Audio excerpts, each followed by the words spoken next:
Chavati, welcome in the quantum classes, the finest, easiest and savory way to learn the concept of physics। तो चलिए शुरू करते हैं। आज के टॉपिक में हम आ गए हैं मैग्नेटिक फ्लक्स। आज का हमारा टॉपिक है मैग्नेटिक फ्लक्स, हिंदी में इसे कहते हैं चुंबकीय फ्लक्स।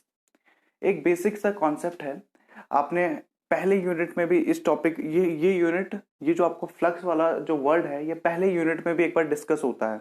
वहां पे हम इसे इलेक्ट्रिक फ्लक्स कहते हैं। सेम वैसा ही यहाँ पर होगा मैग्नेटिक फ्लक्स के लिए। ओके, तो यहाँ पे कंफ्यूजन की कोई बात नहीं है। वहां पे इलेक्ट्रिक फ्लक्स के लिए था क्योंकि वहां इलेक्ट्रिक फील्ड थे, इलेक्ट्रिक फील्ड लाइंस थी। यहाँ पे मैग्नेटिक फील्ड लाइंस है, इसलिए यहाँ पे क्या प्रोड्यूस होगा, मैग्नेटिक फ्लक्स वर्ड हम यहाँ पे यूज करेंगे। ओके, तो क्या होता है मैग्नेटिक फ्लक्स, देख लीजिए यहाँ पे डेफिनेशन लिखा हुआ है। Magnetic flux is a measurement of the total magnetic field which passes through a closed imaginary field। okay, which passes through a closed imaginary, यहाँ पे मिस्टेक हो गया, यहाँ पे फील्ड नहीं होना था, यहाँ पे आप कह सकते हो closed passes a closed imaginary, आप यहाँ कह सकते हो एरिया और कह सकते हो आप यहाँ पे सरफेस। ओके, तो आप जब डेफिनेशन लिखना ध्यान देना, यहाँ फील्ड नहीं होगा। तो ये हो गया विच passes through a close imaginary area और सरफेस, कोई भी वर्ड यूज करो। हिंदी में इसकी डेफिनेशन हो जाएगी चुंबकीय क्षेत्र, चुंबकीय फ्लक्स क्या होता है। चुंबकीय फ्लक्स होता है किसी बंद काल्पनिक पृष्ठ से, किसी बंद काल्पनिक पृष्ठ से होकर गुजरने वाली चुंबकीय बल रेखाओं का माप। ठीक है, किसी बंद काल्पनिक पृष्ठ से होकर गुजरने वाली चुंबकीय बल रेखाओं का जो माप होता है वही क्या कहलाता है, आपका चुंबकीय फ्लक्स कहलाता है। बहुत सिंपल है। मैं आपको यहाँ पे इसको समझा देता हूँ। सपोज यहाँ पे क्या है, आपकी मैग्नेटिक फील्ड लाइंस है। ओके, यहाँ पे आपकी क्या है, मैग्नेटिक फील्ड लाइंस, बहुत सारी मैग्नेटिक फील्ड लाइंस हैं आपकी यहाँ पे। सपोज ये हो गई आपकी मैग्नेटिक फील्ड लाइंस, आप और बना दो, ये आप ले लो, ये होंगे आपकी magnetic field lines. Okay, then इसकी दिखा दो यहाँ पे आप डायरेक्शन, ये आपने मैग्नेटिक फील्ड लाइंस की डायरेक्शन दिखा दी, चुंबकीय बल रेखाएं। ओके, अच्छा आप एक चीज ध्यान देना, जब ये सिंगल इंडिविजुअल आपका ये जो एरो रहता है, तीर का निशान होता है, तब हम इसे कहते हैं चुंबकीय बल रेखा, मैग्नेटिक फील्ड लाइन। और अगर इलेक्ट्रिसिटी से रिलेटेड यानी पहला यूनिट पढ़ रहे हैं तब हमें कहेंगे इलेक्ट्रिक फील्ड लाइंस, यहाँ क्या कहेंगे, इलेक्ट्रिक फील्ड है, विद्युत बल रेखा। तो यहाँ पे हम चुंबकीय वाला मैग्नेट के बारे में पढ़ रहे हैं, मैग्नेटिज्म पढ़ रहे हैं, तो हम इसे कहेंगे मैग्नेटिक फील्ड लाइंस। कब, जब एक सिंगल इंडिविजुअल अकेले सिंगल एक लाइन हो। लेकिन जब मोर देन वन, एक से ज्यादा मैग्नेटिक फील्ड लाइंस हो जाए, जब एक से ज्यादा मैग्नेटिक फील्ड लाइंस हो जाए तब हम इसे क्या कहेंगे, ये क्या फॉर्म कर रहा है, ये फॉर्म कर रहा है एक मैग्नेटिक फील्ड। जब एक होगा तो उसे मैग्नेटिक फील्ड लाइंस कहेंगे, चुंबकीय बल रेखा कहेंगे। और जब एक से ज्यादा हो जाए तब हम इसे क्या कहेंगे, चुंबकीय क्षेत्र। तो एक ये आप ऐसे करो, यूनिफॉर्म मैग्नेटिक फील्ड है, समरूप चुंबकीय क्षेत्र है। ओके, मैग्नेटिक फील्ड को हम बी से दिखाते तो इधर मैं कहीं दिखा देता हूं, ये क्या है, यूनिफॉर्म मैग्नेटिक फील्ड है। यूनिफॉर्म मैग्नेटिक फील्ड का मतलब क्या होता है कि इस मैग्नेटिक फील्ड के हर पॉइंट पर क्या होगा, आपका चुंबकीय क्षेत्र की जो तीव्रता होगी, मैग्नेटिक फील्ड इंटेंसिटी होगी, सेम होगी। इधर इधर दो है तो हर जगह क्या होंगे, दो दो दो दो करके आपकी हर जगह इक्वल होंगे। तो ये आ गया आपका मैग्नेटिक फील्ड। तो हमने मैग्नेटिक फील्ड ले लिया। देन आप ध्यान दो यहाँ पे क्या लिखा गया आपके डेफिनेशन में, क्या है आपका मैग्नेटिक फ्लक्स। इसका सबसे पहला एक कह लो कि शर्त है, इसका पहला शर्त है कि आपका जो मैग्नेटिक फ्लक्स होगा वो कैसे कैसे उसमें से जाएगा, सरफेस में से गुजरेगा, एक क्लोज्ड सरफेस में से गुजरेगा। और ये जो क्लोज सरफेस होगा ये एक इमेजिनरी सरफेस है, एक काल्पनिक पृष्ठ होगा। तो हम यहाँ काल्पनिक पृष्ठ को ही मान लेते हैं। सपोज आपने यहाँ पे देखो, काल्पनिक पृष्ठ में आप कुछ भी ले सकते हो। ओके, हमने सपोज यहाँ पे एक ऐसा कोई सरफेस ले लिया। ओके, आपने यहाँ पे कोई ऐसा सरफेस ले लिया काल्पनिक पृष्ठ के तौर पे, ऐसे में हमने कोई ऐसा सरफेस ले लिया। ओके, ये हमने कोई ऐसा सरफेस ले लिया। जरूरी नहीं है कि आप यहाँ पे रेक्टेंगल लो, आप कोई भी ऐसा एक ऐसा सरफेस ले लो जो कि क्या हो, क्लोज्ड हो। आप कैसा भी लो, आप कैसा भी क्लोज सरफेस ले लो, बस वो क्लोज होना चाहिए। ओके, देन हम आगे बढ़ते हैं। तो यहां से समझते हैं मैग्नेटिक फ्लक्स क्या है। ये ग्रीन लाइंस आपको जो दिख रही है वो मैग्नेटिक फील्ड लाइंस है, जो कि मैग्नेटिक फील्ड बना रही हैं। और मैग्नेटिक फील्ड में क्या है, ये इस टाइप आपको एक रेड क्लोज्ड क्या मिल रहा है, आपको एक क्लोज्ड एरिया मिल रहा है, सरफेस मिल रहा है। और ये सरफेस इमेजनरी होता है, हम इसको डेरिवेशन में सॉल्व करने के लिए हम इसको दिख रहे हैं, लेकिन एक्चुअल में ये एक इमेजिनरी है, काल्पनिक है। तो हमने कहा क्या होती है magnetic flux, which passes through this imaginary surface. यहां लिखा हुआ है magnetic flux is a measurement of the total magnetic field. Magnetic field का जो मेजरमेंट होगा, माप होगा, विच passes through a close imaginary surface.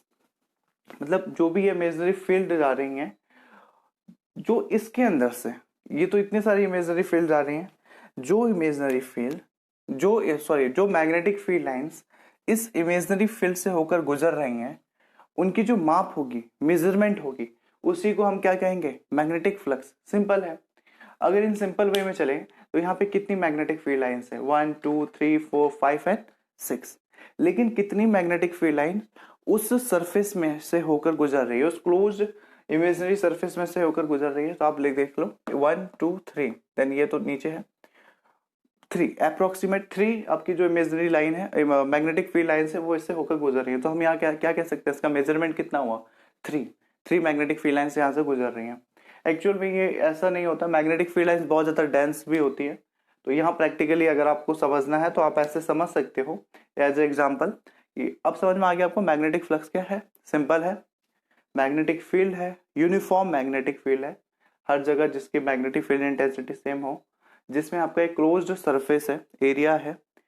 तो ये क्लोज्ड एरिया में से जो मैग्नेटिक फील्ड्स पास होंगे, passes through this closed surface, ठीक है। तो इसका जो माप होगा, मेजरमेंट होगा, उन बल रेखाओं की जो संख्या होगी जो इनमें से गुजरेगी, वही क्या कहलाता है, आपका चुंबकीय फ्लक्स कहलाता है। सिंपल है, चुंबकीय फ्लक्स कहलाता है। सपोज कर लो कि जो आपने एरिया लिया या सरफेस लिया है, उसकी एरिया कितनी है, क्षेत्रफल कितना है, ए। तो यहां से हम चलते हैं मैग्नेटिक फील्ड का आप फॉर्मूला कैसे डिराइव करोगे।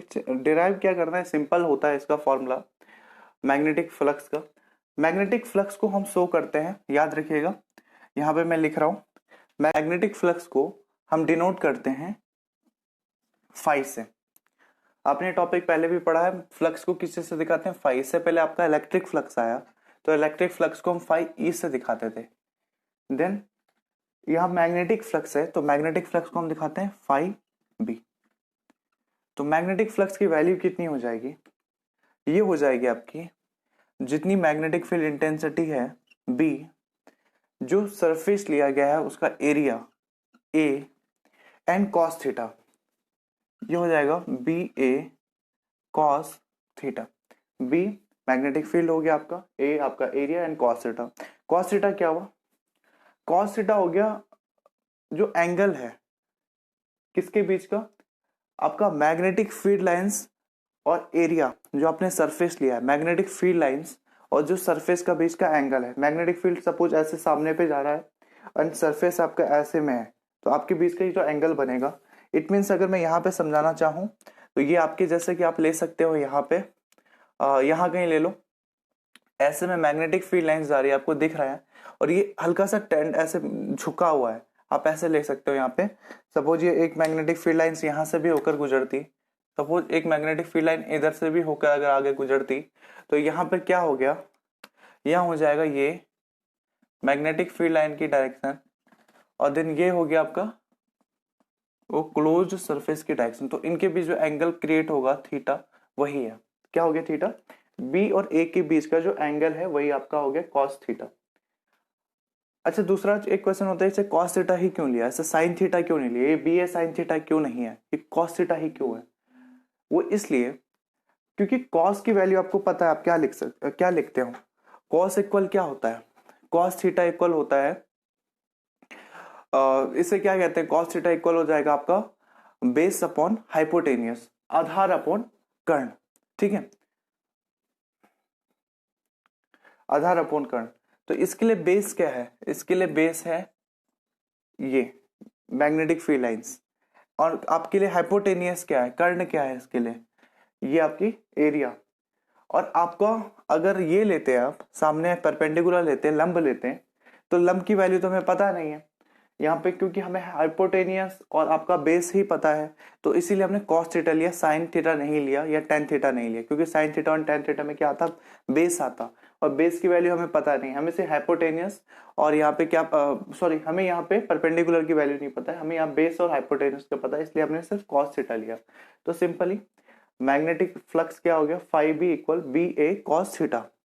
Is it clear? बी आपका मैग्नेटिक फील्ड, ए आपकी area, cos theta the angle create between B and A. Okay, then इसका आ जाता है अब मैग्नेटिक फ्लक्स वाला, अगर आपने किया है तो अब आ जाता है मैग्नेटिक फ्लक्स का यूनिट। मैग्नेटिक फ्लक्स का यूनिट क्या होता है, तो इसका यूनिट हो जाएगा मैग्नेटिक फ्लक्स का, इसका मात्रक हो जाएगा, इसे कहते हैं वेबर। मैग्नेटिक फ्लक्स का मात्रक हो जाता है वेबर। ओके, इससे हिंदी में आप ये कह लो, सिंपल वही है, वेबर। ये हो गया आपका मैग्नेटिक फ्लक्स का मात्रक। ओके, तो यहाँ पे आपका एक टॉपिक खत्म होता है मैग्नेटिक फ्लक्स। अच्छा ध्यान दीजिए, यहाँ पे हमने एक छोटा सा एक और टॉपिक लिया हुआ है, मैग्नेटिक फ्लक्स डेंसिटी। तो ये कुछ इतना टफ टॉपिक नहीं है। मैग्नेटिक फ्लक्स डेंसिटी जो है आपका, मैग्नेटिक फ्लक्स डेंसिटी सिंपल होता है, जैसे ये आपका five B B A cos theta हो गया, तो ये फाइव तो आपको पता है मैग्नेटिक फ्लक्स होता है, फाइव क्या हो गया आपका यहाँ पे मैग्नेटिक फ्लक्स हो गया, तो मैग्नेटिक फ्लक्स डेंसिटी क्या हो जाएगा, सिंपल सा है, आप बस उस फाइव में डिवाइड कर दो, किस चीज का, उस फाइव में डिवाइड कर दो एरिया का। ओके, तो मैग्नेटिक फ्लक्स डेंसिटी आपकी क्या हो जाएगी, मैग्नेटिक फ्लक्स डेंसिटी हो जाएगी, ये बी है जो आपका, आप यहां से अगर बी ए कॉस थीटा है, अगर आप इसको सिर्फ बी ए रखो या फिर ऐसे भी कर सकते हैं आप, नॉर्मली इस मैग्नेटिक फील्ड आप इसको कर सकते हो अगर ऐसा, क्योंकि ये इधर है तो मैं इधर लिख देता हूँ, मैग्नेटिक फ्लक्स डेंसिटी क्या हो जाएगा, यदि ऐसा है, बी इक्वल है, फ्लक्स डेंसिटी निकाल रहे हैं, बी इक्वल है फाइव बी अपॉन एरिया, यदि ऐसा है B equal phi B upon area, then इस कंडीशन में इसे हम कहेंगे magnetic flux density. Magnetic flux density आप डेफिनेशन भी बना सकते हो, मैग्नेटिक फ्लक्स डेंसिटी क्या होता है, आपके पास फॉर्मूला है, अगर आपके पास फॉर्मूला है तो आप डेफिनेशन बहुत सारे बना सकते हो। आप जैसे यहाँ एक डेफिनेशन बना सकते हो कि the ratio of magnetic field and area and imaginary area is called magnetic flux density. ठीक है, या फिर आप कह सकते हो पर यूनिट एरिया में जो आपका मैग्नेटिक फ्लक्स होता है वो किसके इक्वल होता है, मैग्नेटिक फ्लक्स डेंसिटी के इक्वल होता है। देन इसके भी मात्रक होगा, यूनिट होगा, तो मैग्नेटिक फ्लक्स डेंसिटी का मात्रक हो जाता है, इसका यूनिट हो जाता है टेस्ला। ओके, उसको हिंदी में क्या कहेंगे, टेस्ला। अब आपको टेस्ला वर्ड कहाँ से आया, टेस्ला आपके फिजिक्स के सबसे ग्रेट फिजिसिस्ट रहे हैं, इनफैक्ट मेरे फेवरेट रहे हैं टेस्ला हमेशा से, तो उनके नाम पे ये मैग्नेटिक फ्लक्स डेंसिटी का मात्रक रखा गया है टेस्ला। देन याद रखिएगा मैग्नेटिक फ्लक्स का मात्रक क्या है, वेबर। तो आज हमने कंप्लीट किया मैग्नेटिक फ्लक्स के बारे में, एंड छोटा सा टॉपिक ले लिया मैग्नेटिक फ्लक्स डेंसिटी। तो आगे के लेक्चर में हम डिस्कस करेंगे एम्पियर्स लॉ के बारे में,